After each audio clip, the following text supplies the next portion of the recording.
শুরু করছি একটি নতুন ব্লগ। সেদিন চলে গিয়েছিলাম কোন্নগর। সুদীপ্ত তখন এসেছিল, তো সকাল সকাল আমরা উঠে বেরিয়ে পড়লাম কোন্নগরে।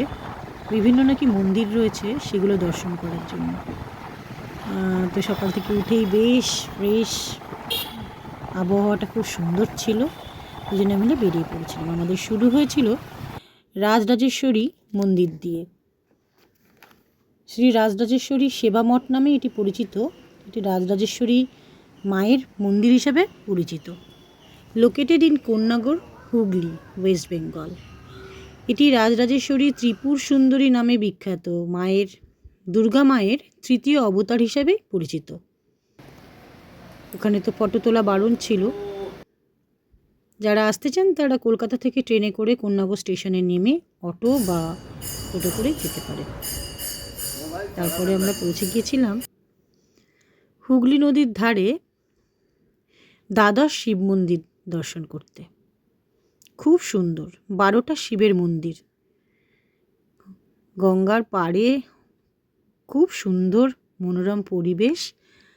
আর এত সুন্দর লাগলো, আর ঠান্ডা ঠান্ডা হাওয়া। আমরা খুব এনজয় করেছি সেদিনকে। ওখানে অনেক রকম রিলস বানালাম। তারপরে 12টা শিব মন্দিরকে দর্শন করলাম।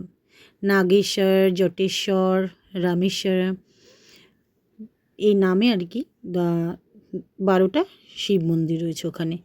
দুপাশে, এদিকে 6টা, ওদিকে 6টা, মাঝখানে একটা ছোট্ট ইয়ে রয়েছে, ওটাকে এই নাট মন্দির। এই যে নন্দী, সব মন্দিরগুলো দর্শন করলাম পরপর।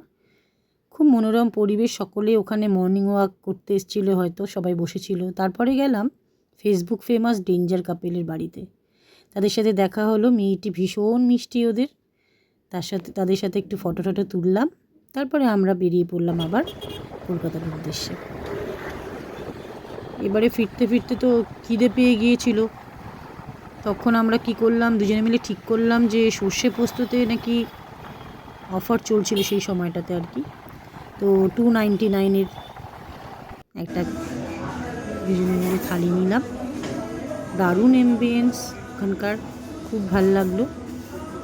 আর খাবার দাবারও খুব ভালো ছিল। দিনটা খুব ভালো কাটলো আমাদের।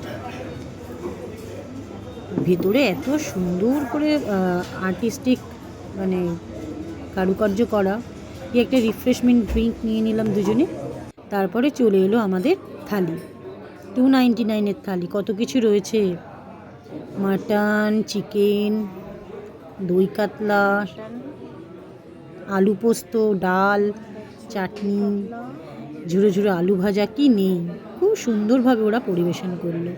খুব ভালো লাগলো আমাদের দুজনের। সারাটা দিন ভীষণ ভালো কাটলো। Thank you.